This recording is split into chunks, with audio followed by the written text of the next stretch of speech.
The first day of school should be exciting for every student. They get to meet up with old friends that they haven't seen throughout the summer, and they get to make new friends. They get to look forward to learning new things and being successful. However, that's not the case for a lot of children, including my daughter. My name is Melissa, and I've been a parent advocate for 13 years. I advocate for my daughter, and I advocate for other children throughout the district. I've also been active in helping to change legislation in states like North Carolina, Connecticut, Florida, and actually our federal government. I'm here today to tell you the importance of parent advocates and community advocates, why there is a need for you to step up, and how you can step up. I'll also introduce why a lot of people feel it doesn't belong as the responsibility of parents in the community. The National Center of Education estimates that 20% of students need supports within the academic year. They also estimate that only 14% of those students are getting the supports they need. There is a belief that educators and administrators should be the ones making these changes in these children's lives. And they are right. They are part of that. They are part of the solution. However, the parent and the community are just as important. I'd like to tell you how you can be part of that solution and why you are so important to that solution. The IDEA was developed in 1975 and brought into legislation by President Gerald Ford.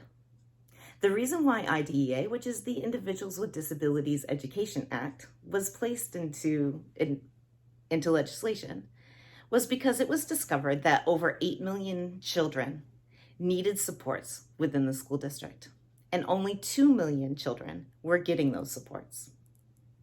The IDEA opened up a document called the IEP, which is the Individuals with Education Plan. That brought open procedures, which every state has to follow. Those procedures, you can actually ask for a copy from every school district in the United States, and it will look like this. It is several pages, and it is very important to read through and understand what your rights are, what your children's rights are, and what the community's rights are. In the Journal of Research in Special Education in 2017, researchers noted that parent advocates and community advocates were the number one reason legislation got changed. Let me repeat that. Parent advocates and community advocates are the number one reason legislation gets changed. In 2017, Obama took out of legislation the No Child Left Behind, which was put in by Clinton. And he initiated the Every Student Succeeds legislation. This legislation opened up for parents and community members to be even more beneficial to a student's success in the public school district. According to Smootney, in a 2015 article in the National Association of Gifted Children, parents are the number one reason gifted services are offered. Not just special education services, but gifted services. These are important things to remember. Parents and the community are the number one reason schools change, number one reason legislation changes. And I'd like to call to action that you make that difference too. Now, if you knew that a child would be successful in the academic year if they could just Wear sound reducing headphones. Carry a squishy.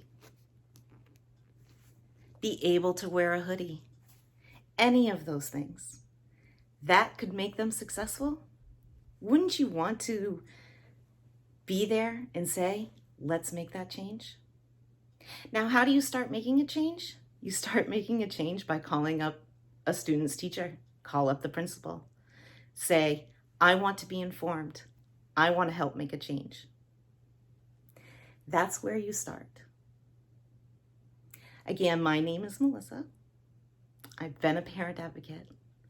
I'm going to, throughout the speech, I've told you the history of special education, why some parents don't believe that they need to be involved, why it's important that we are involved. I've told you facts about how research has really supported that parents need that involvement and the community needs that involvement. I reach out to you to go and call that principal, call that superintendent of schools, make a difference in your community, and make an academic year successful. Thank you.